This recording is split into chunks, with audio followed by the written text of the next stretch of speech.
Welcome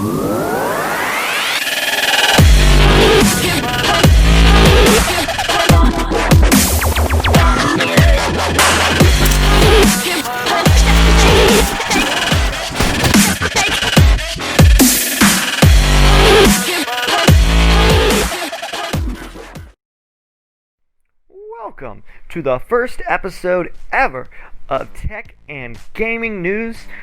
This is Tiezzi-Tech coming at you. I thought it would be a fun idea to make this into kind of a series where we had some weekly tech news and we talk about it, and we put it over top some gameplay with some background music. I thought that would be fun. So let me know if you like it, and if there's anything you think I could do better, you don't like the music, or you want to see different gameplay, anything like that, let me know. I am totally open to criticism. In fact, I encourage it. So without further ado, let's dive into this week's tech and gaming news. So, Reviewtech USA made a video today where the PS4 issues refunds for Cyberpunk 2077. So let's talk about it. This is a very rare move for Sony, which normally does not offer refunds once you've downloaded the game and played it even for the shortest amount of time. So this to me signals that the PS4 version of this game is just totally broken, and I'm sure some of you have seen some of the gameplay of this online. It is hilarious, some of the glitches and bugs in this game.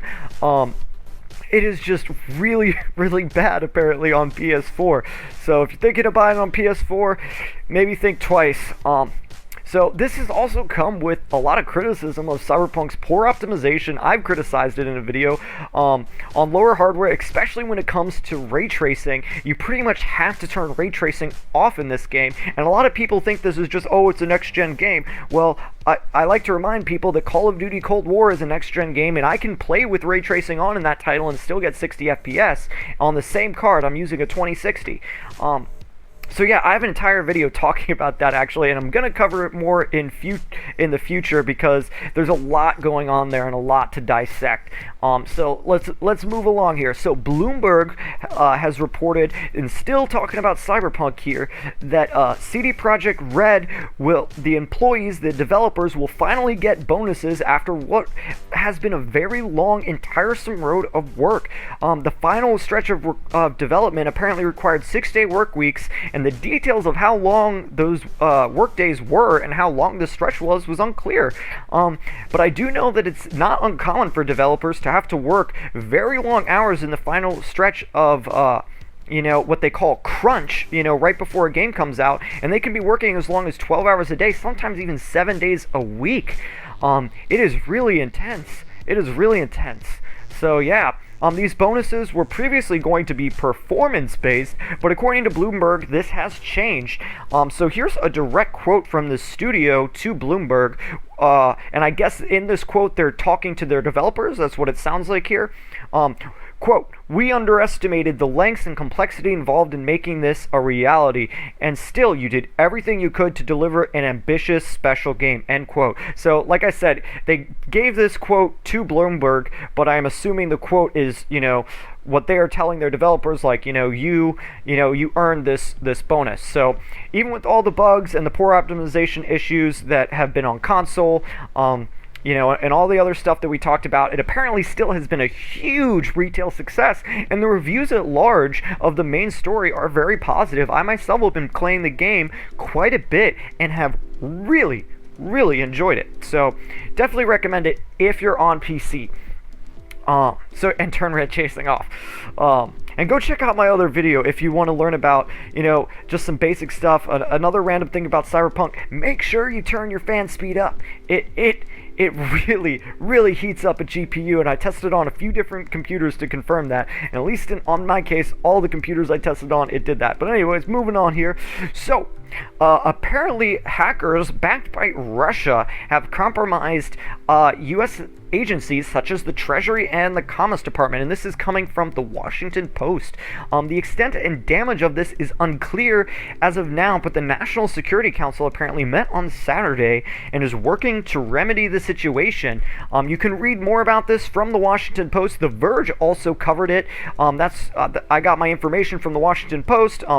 So yeah, if you want to read more about this, I'm going to have all my sources down in the description. So moving on, CNET reports that Disney Plus reveals new Marvel and Star Wars original, but will also be raising prices to $8 a month. So let's talk about that. Well, this is especially disappointing for those of us who remember the days where you could, watch everything on Netflix. You only needed one streaming service to watch all your favorite shows. Those days are gone, and now you need multiple streaming subscriptions to watch all of your favorite shows. To me, though, the Disney Plus new content and the price read is it's not appealing enough for me to justify an additional streaming service. So for now, I'm just gonna stick to my Netflix and my Prime Video. So moving on, some more gaming stuff. New content for Call of Duty Cold War is coming out December 16th. There's been a trailer that Treyarch was released, and there's apparently going to be new zombie modes. There'll be like a holiday limited time mode that's coming out. If you're a zombie lover like me, if you haven't played COD Zombies, I definitely recommend it. It's a really addicting game. It's the third game mode of Call of Duty, but it's my personal favorite, so definitely check it out. And I think a lot of people think of Call of Duty and they never think of zombies, so they never try zombies, but it's a lot of fun. So yeah, and apparently there's going to be new multiplayer maps as well. There's going to be Onslaught.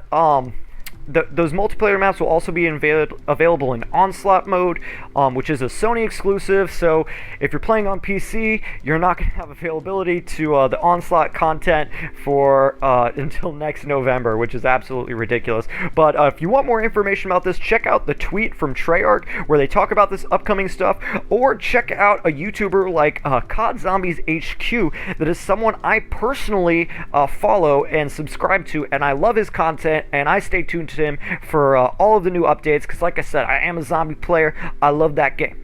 Okay, so moving on, Oracle is apparently planning to move its headquarters to Texas from California.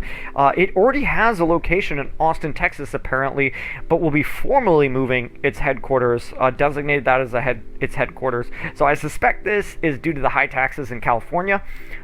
This signals a move by more and more companies leaving California. Earlier this year, Tesla threatened to leave the plant, if you remember, in Fremont, and he is building a new plant in Austin, Texas. However, there's no plans to actually close down the Fremont plant in California. HP also added its name to the list and is announcing plans to build a new HQ outside of Houston. And like I said, this is, predicted to be a growing trend of a lot of tech companies moving in to Texas. It's got low taxes, and I think that's pretty much it. Companies want to make money and they don't want to pay as much taxes. I mean, it's kind of the way it goes sometimes. In random enthusiast news, I just thought this would be fun to throw this in here at the end. Apparently, a 14-year-old Intel Celeron D347 single-core CPU has been overclocked to 8 gigahertz. That CPU apparently normally has a base frequency of around 3 gigahertz, and that is not a very good CPU overall. So, yeah, it's pretty cool. I thought that would be fun just to include that here at the end. Some cool overclocking records going on. I got that information from TechSpot. Like I said, all my sources will be down in the description. I got my music from Ben Sound. Shout out to them. So yeah, I'll put them down in the description as well. So I hope you enjoyed this video, and let me know what you think down in the comments. Smash that like button if you liked it, and consider subscribing if you want to hear some of this new content, because like I said, I got more of these coming. I'm gonna make this a weekly series. So with that, and without anything else to say at the moment, I'm gonna sign out here and let y'all go about on your evening here. So yeah, have a good one.